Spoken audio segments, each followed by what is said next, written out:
Welcome, bays, bows, and booze to the Locked Tome channel, where I talk about everything horror, and horror adjacent, because this is gothic literature, kind of. This is the first of a two-part video. This first part will be my review of the book The Ancient Ones by Cassandra Thompson, which I am releasing separately from the latter discussion I want to have on the state of indie publishing on my other channel, The Open Book, for The Illusion of Tact. As much as my review and opinion on The Ancient Ones is what spurred my desire to discuss the landscape of indie publishing and marketing, I think that knowing my formal and opinions on it are kind of important to the criticisms that I want to make in regards to that topic. I just don't want to clump the two together because my review is going to be rather harsh, and I'd like the discussion following to remain positive despite that. So I'm going to be blunt. The Ancient Ones was my first definitive DNF. Ever. Unlike other books where I've decided to stop reading, I did continue to skim to the end to see if I actually missed anything of substance. With The Ancient Ones, I did not. I forced myself to get to 20%, stopped, and have not looked back or forwards through the pages if you're looking at it that way. For context, this is not the first work by Cassandra L. Thompson that I've read. I also bought her poetry collection and read it before picking up her debut novel, The Ancient Ones. My review for Rise of the Dark Goddess wasn't so bad. It went as follows. If you're a fan/follower of Thompson on social media, you'll enjoy this collection. It is true to her brand of marketing and attitude. 3 words. Edgy witch boss. The collection gets a 2.5 out of 5 stars from me. As much as all the poems were on theme, where other collections stray too far for me, the imagery/words used were a bit repetitive considering how short the collection is. Mild editing on some required. I didn't go into reading The Ancient Ones with a bad mindset. I was fully prepared for Thompson's obsessive insertion of melodramatic gothic things, I thought. As much as I was expecting this type of writing, I wasn't expecting to be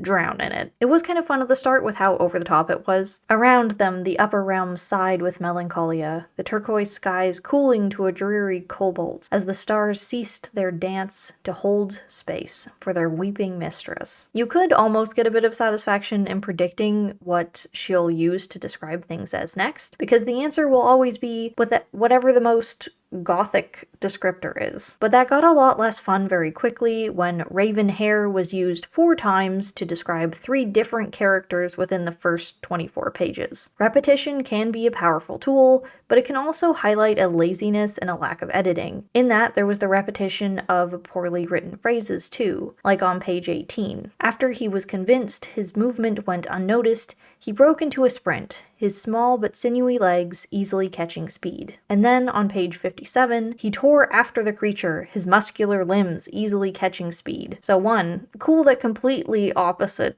kinds of legs easily catch speed. Where one instance of the sentence could be excused, 2 could not, because the first was redundant and should have been edited in the first place. Tense usage is a chronic problem throughout the writing of The Ancient Ones, and the reason it's written this way is because everything is a matter of storytelling. Everything is given to us as a recollection of the past, someone telling someone else a story. The whole novel up until I read was just exposition, technically. There was exposition within exposition. As within the main character, David, recalling his life story, we meet other characters that outright go into talking about their life story too. You know, some real spark notes of it too. And one of the weirdest things about the writing in The Ancient Ones is the distant, forced mystery added to the narrative. Like it's trying to elevate itself to the recounting of an epic, but that just ends up making the writing extremely clumsy. Even though we know the character telling the story of his past's name is David, the recounting turns into a distant third person, although clearly that's not how he would be telling it, and all of a sudden he's the boy, because it's so important that we have to wait until we find out how he got the name David in the first place. It's just treated like a reveal of some significance when it's not,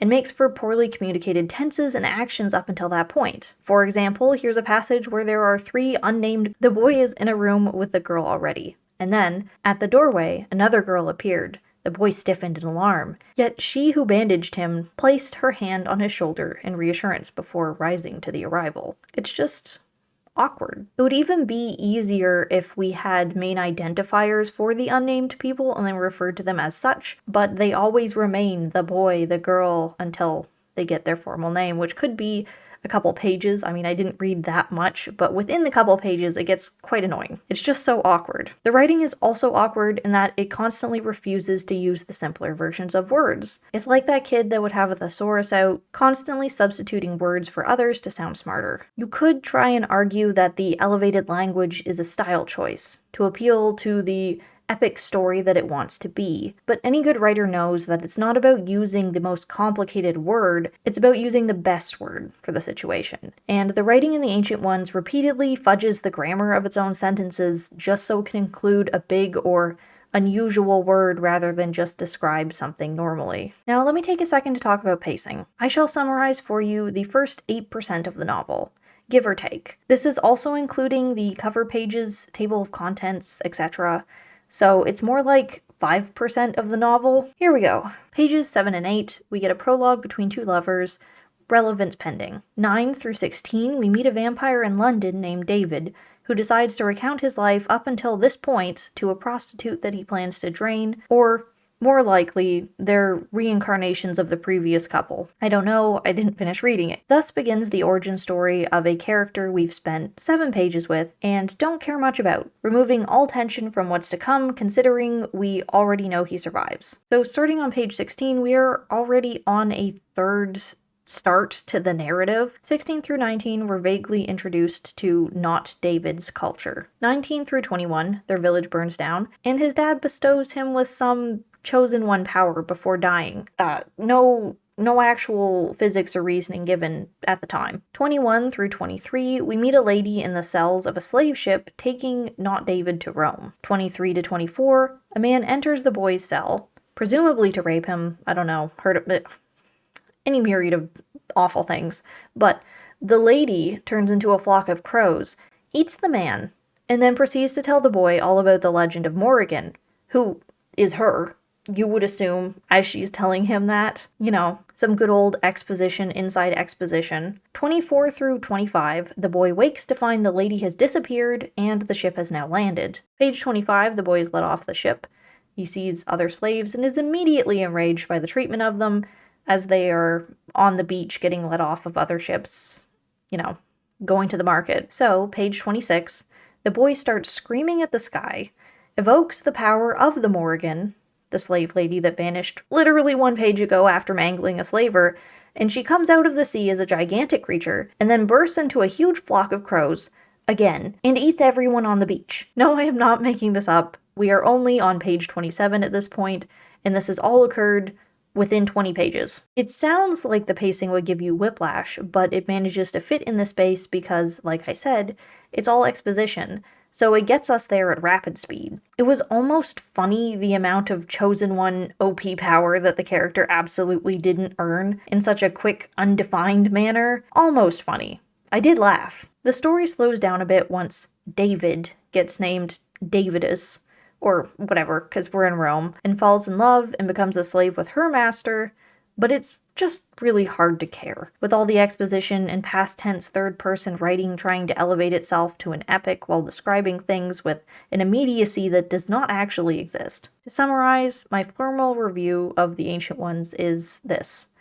Disclaimer, DNF at 20%, TLDR, all aesthetic, no substance. As much as I could kind of respect the prose collection by Thompson for being unapologetically on brand in its gothic revelry, I couldn't handle it in a book.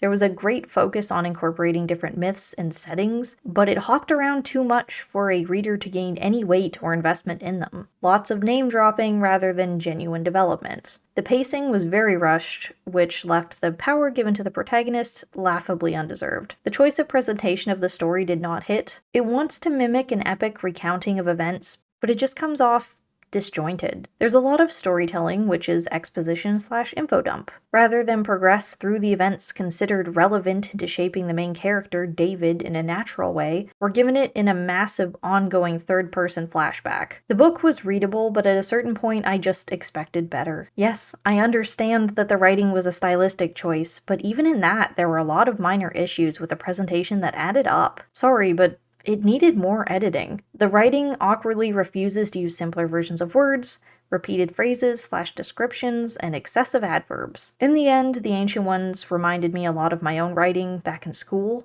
when I went out of my way to constantly try and sound smart and writerly as possible. But you learn pretty quick taking formal education in writing that the most important thing isn't to use the most convoluted words and sentence structures available just to impress people. It's to communicate your story effectively. And herein lies the problem that's been bothering me since DNFing this, which is the lack of quality control in contrast to the marketing of Thompson's work. And technically the reception of it. Writing has a lot of gray areas when it comes to creative expression, but there are some inarguable rights and wrongs. And this novel was littered with easy fixes and literary no-nos. But this is, by all means, marketed as being run through the rounds of a small publishing house, albeit founded by Thompson. I know that I've been harsh in this review, picking this writing apart, but I hope that I've done an adequate job of pointing out the multitude of problems with the book that I think could certainly have been fixed had its bar for publication been held higher. And I'd like to use this book as an example, as presented in this first video, to discuss the state of indie publishing in the next video, because clearly something isn't quite right here. The reception and quality of this publication doesn't hold up, and I think the reality of that,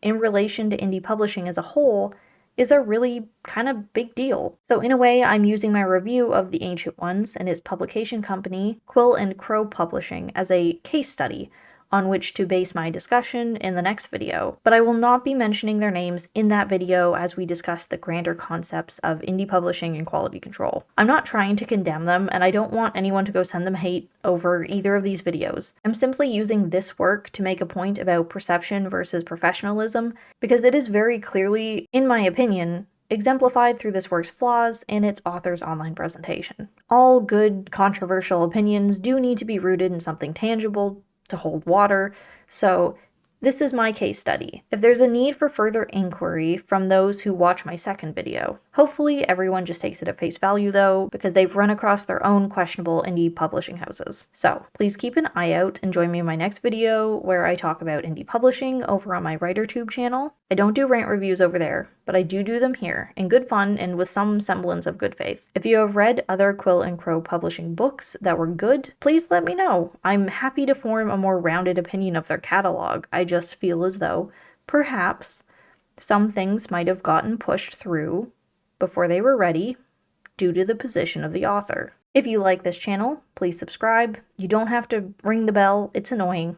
Go check out my Ko-fi though. Okay, bye!